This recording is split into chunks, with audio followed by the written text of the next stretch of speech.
Terima kasih pemirsa, Anda masih bersama kami di Presisi Utama. Untuk mengetahui pantauan arus lalu lintas sore hari ini, berikut laporan Brigadir Satria, petugas NTMC Korlantas Polri yang berada di Pancoran, Jakarta Selatan.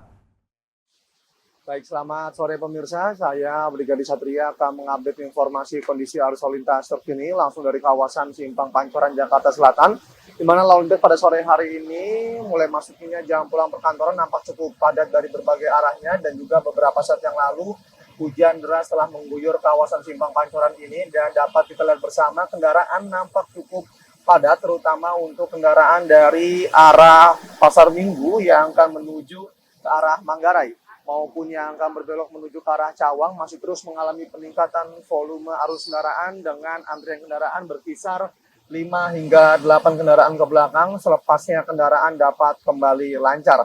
Tetap kami himbau bagi Anda para pengendara agar dapat tetap menjaga batas kecepatan serta menjaga jarak aman kendaraan Anda dengan kendaraan lainnya, mengingat curah hujan pada sore ini cukup tinggi yang menyebabkan jalanan yang cukup licin.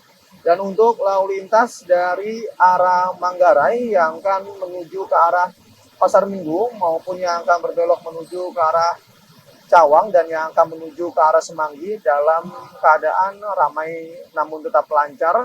Tidak ada hambatan yang berarti menjelang traffic light, selepasnya kendaraan dapat kembali normal. Sama halnya untuk lalu lintas dari arah Semanggi yang akan menuju ke arah Cawang dan yang akan berbelok menuju ke arah Manggarai ataupun Tebet dalam keadaan kondusif normal. Sementara kepadatan pun juga terjadi untuk lalu lintas dari arah Cawang yang akan menuju ke arah Manggarai. Terdapat antrian kendaraan dan juga perlambatan kecepatan di sana. Selepasnya kendaraan dapat kembali lancar. Kami himbau kepada Anda para pengendara sepeda motor, terkhususnya saat turun hujan seperti saat ini, agar tidak berlama-lama berteduh di bawah flyover karena hal tersebut kerap kali menyebabkan kemacetan lalu lintas. Selain itu, penerapan ganjil genap pada sesi kedua juga masih berlangsung hingga pukul 9 malam nanti, di mana pada sore hingga malam hari nanti hanya kendaraan berplat nomor genap yang dapat melintas, sementara kendaraan berplat nomor ganjil dipersilakan menggunakan jalur alternatif lain sesuai dengan tujuan Anda. Tim kami di lapangan pun juga masih menemukan beberapa pelanggar pengendara, seperti para pengendara yang berusaha untuk melawan arus dan juga masih berupaya untuk melintasi jalur busway. Terkait dari itu, kami kepolisian tidak bosan-bosan menghimbau kepada seluruh elemen masyarakat agar dapat selalu meningkatkan diri akan kesadaran pentingnya tertib berlalu lintas dimanapun Anda berada, dikarenakan dengan tertib berlalu lintas merupakan salah satu upaya kita untuk menyelamatkan anak bangsa.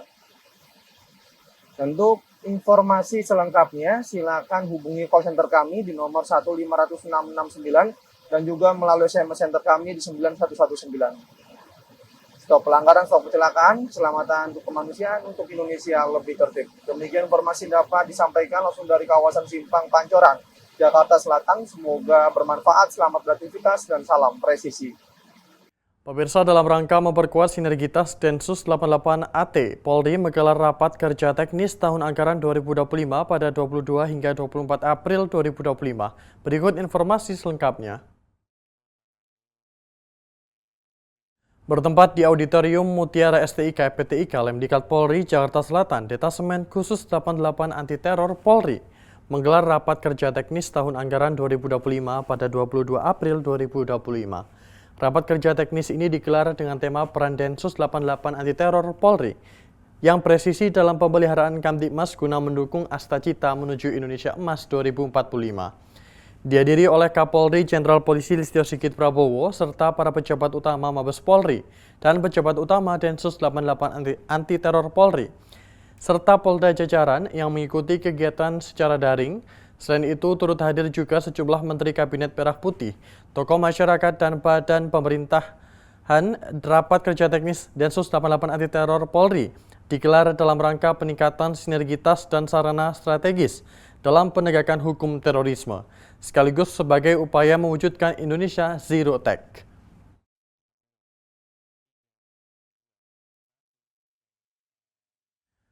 Pemirsa, untuk mengetahui situasi terkini terkait Rakernis Densus 88 Anti Teror Polri yang berlangsung pagi tadi, kami sudah terhubung dengan reporter Polri TV, Atia Numa. Numa, silakan dengan laporan Anda. Baik Faisal dan pemirsa Polri TV, sore hari ini saya melaporkan langsung dari STIK Lemdiklat Polri Jakarta Selatan, di mana baru saja dilaksanakan kegiatan rapat kerja teknis Densus 88 Anti Teror Polri, tepatnya pada Selasa 22 April 2025. Dan pemirsa, hari ini merupakan hari pertama dari rangkaian 3 hari Rakernis Densus 88 Anti Teror Polri. Dan pada hari pertama ini tadi acara dihadiri oleh Kapolri Jenderal Polisi Listio Sigit Prabowo, juga oleh para pejabat utama Mabes Polri dan pejabat utama Densus 88 Anti Teror Polri. Pemirsa, Rakernis Densus 88 Anti Teror Polri pada hari ini digelar dengan tema peran Densus 88 Anti Teror Polri yang presisi dalam pemeliharaan Kamtipmas guna mendukung Asta Cita menuju Indonesia Emas 2045. Dan pemirsa, dalam rangkaian kegiatan Rakernis tadi, kegiatan ini dibuka langsung oleh Kapolri Jenderal Polisi Listio Sigit Prabowo dengan secara simbolis, yaitu dengan memukul gong sebanyak 3 kali. Dan selain itu juga tadi Kapolri Jenderal Polisi Listio Sigit Prabowo dalam kegiatan ini memberikan piagam penghargaan kepada 3 orang tokoh masyarakat yang bekerja sama dan menjadi mitra Densus 88 Anti Teror Polri. Dan selain itu juga tadi Kapolri memberikan bantuan dana usaha kepada sejumlah ex-narapidana teroris yang dibina oleh Densus 88 Anti Teror Polri, di mana juga para ex-napiter tersebut membuka booth dari produk usaha yang dijalankan di tempat ini, yaitu di STIK Lemdiklat Polri Jakarta Selatan. Dan pemirsa, dalam rangkaian Rakernis tadi juga disampaikan oleh Kadensus 88 Anti Teror Polri, yaitu Irjen Pol Sentot Prasetyo, bahwa kegiatan ini merupakan salah satu upaya Densus 88 Anti Teror Polri untuk meningkatkan sarana strategis dan peningkatan sinergitas dalam penegakan hukum, utamanya penegakan hukum terorisme. Dan selain itu, kegiatan ini juga tadi diikuti oleh 744 peserta, di mana 563 peserta ini merupakan personel Densus 88 Anti Teror Polri, dan sisanya ini diikuti juga secara daring oleh Polda jajaran di seluruh Indonesia. Pemirsa, rangkaian kegiatan ini akan berjalan selama 3 hari, yaitu dari 22 April 2025 dan akan ditutup pada 24 April 2025 oleh Kadensus 88 Anti Teror Polri. Pemirsa, dalam rangkaian kegiatan Rakernis ini juga terdapat booth dari produk usaha Sahabat Densus 88, yaitu merupakan produk badan usaha yang dibangun dan dikerjakan oleh para ex-narapidana teroris yang dibina dan melalui program rehabilitasi dan juga diberikan dukungan serta bantuan dana usaha oleh Densus 88 Anti Teror Polri. Di antaranya beberapa booth yang tersedia ini ada booth dari Daerah Istimewa Yogyakarta, kemudian booth dari Satgas Wilayah DKI Jakarta, Banten, dan juga Jawa Timur, dan juga masih banyak lagi. Pemirsa, tentu hal ini merupakan salah satu upaya Densus 88 Anti Teror Polri untuk terus mendukung mantan narapidana teroris ini untuk mengubah kondisi hidupnya, kemudian menjadi pribadi yang lebih bermanfaat dan membawa manfaat baik bagi dirinya sendiri, bagi keluarga maupun bagi masyarakat. Dan tentunya pemirsa, kegiatan Rakernis serta program Sahabat Densus 88 ini juga merupakan salah satu wujud nyata Polri dalam mendukung program Asta Cita Presiden Republik Indonesia, tentunya menuju Indonesia Emas 2045.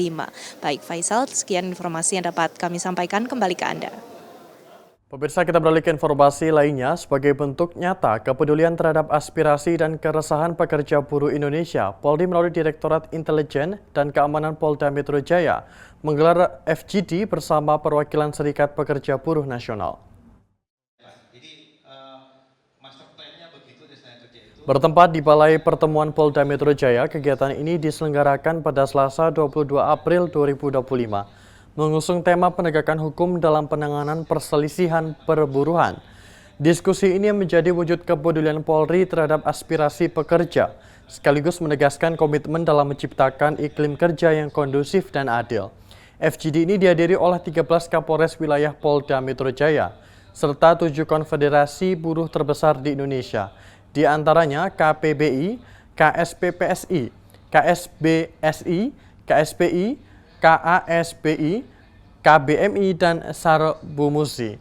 Momen ini menjadi ajang diskusi interaktif dan keterbukaan terhadap dialog serta bekerja sama dalam penanganan sengketa industrial secara berimbang antara aparat polisi, pengusaha, dan pekerja buruh. FGD juga menghadirkan beragam narasumber kompeten dari Kemenaker, Disnaker DKI, akademisi hukum hingga ekonom.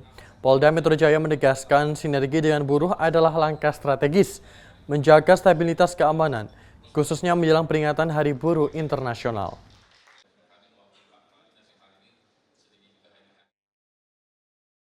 Pemirsa, Direktorat Intelijen dan Keamanan Polda Metro Jaya menggelar Focus Group Discussion atau FGD bersama dengan perwakilan Serikat Pekerja di Indonesia. Kegiatan ini merupakan bentuk kepedulian Polri terhadap aspirasi dan keresahan para buruh terhadap persoalan yang terjadi di lapangan. Pemirsa Polri TV melaporkan langsung dari Balai Pertemuan Polda Metro Jaya bahwa saat ini telah selesai dilaksanakan kegiatan Focus Group Discussion atau FGD antara Direktorat Intelijen Keamanan Polda Metro Jaya bersama dengan perwakilan Serikat Pekerja Buruh Nasional pada Selasa 22 April 2025. Pemirsa, diskusi ini mengusung tema penegakan hukum dalam penanganan perselisihan perburuhan, tentunya menghadirkan 13 Kapolres yang berada di wilayah hukum Polda Metro Jaya. Dan juga turut hadir tentunya perwakilan dari 7 konfederasi buruh terbesar di Indonesia, termasuk hadir pemirsa yaitu yang pertama dari Konfederasi Persatuan Buruh Indonesia atau KPBI, yang kedua yaitu Konfederasi Buruh Merdeka Indonesia atau KBMI, yang ketiga yaitu Konfederasi Serikat Pekerja Indonesia atau KSPI, yang kelima yaitu Konfederasi Kongres Aliansi Serikat Buruh Indonesia atau KASBI, dan yang keenam yaitu Serikat Buruh Muslimin Indonesia atau Serbumusi, dan yang ketujuh yaitu Konfederasi Serikat Pekerja Seluruh Indonesia atau KSPSI. Pemirsa, diskusi digelar untuk memperkuat tentunya koordinasi antara pihak kepolisian dan juga perwakilan dari Serikat Buruh dalam menyikapi berbagai isu perburuhan, utamanya persengketaan industrial yang kerap menyulut konflik di lapangan. Dan pemirsa, sebanyak 6 narasumber ahli dihadirkan, mulai dari kementerian, kemudian juga tenaga kerja, Bareskrim Polri, Dinas Tenaga Kerja DKI Jakarta, hingga pakar hukum industrial dan ekonomi. Dan diantaranya pemirsa adalah Kombes Pol Erik Frendries, Kasubdit Pidana Ketenagakerjaan Diptider Bareskrim Polri, yang menyampaikan pentingnya sinergi penegak hukum dengan organisasi buruh demi mewujudkan iklim kerja yang adil dan juga kondusif. Dan juga pemirsa, tadi juga Juanda Pangaribuan selaku mantan hakim PHI juga menyoroti bagaimana mekanisme penyelesaian sengketa yang harus mengutamakan asas keadilan dan juga perlindungan buruh. Dan pemirsa, tentunya tadi 6 narasumber melaksanakan diskusi interaktif dengan berbagai perwakilan dari serikat buruh yang ada di Indonesia. Dan fokus grup discussion ini atau FGD ini pemirsa tentunya menjadi langkah strategis dalam menumbuhkan dialog yang sehat tentunya antara berbagai pihak termasuk kepolisian dan juga buruh.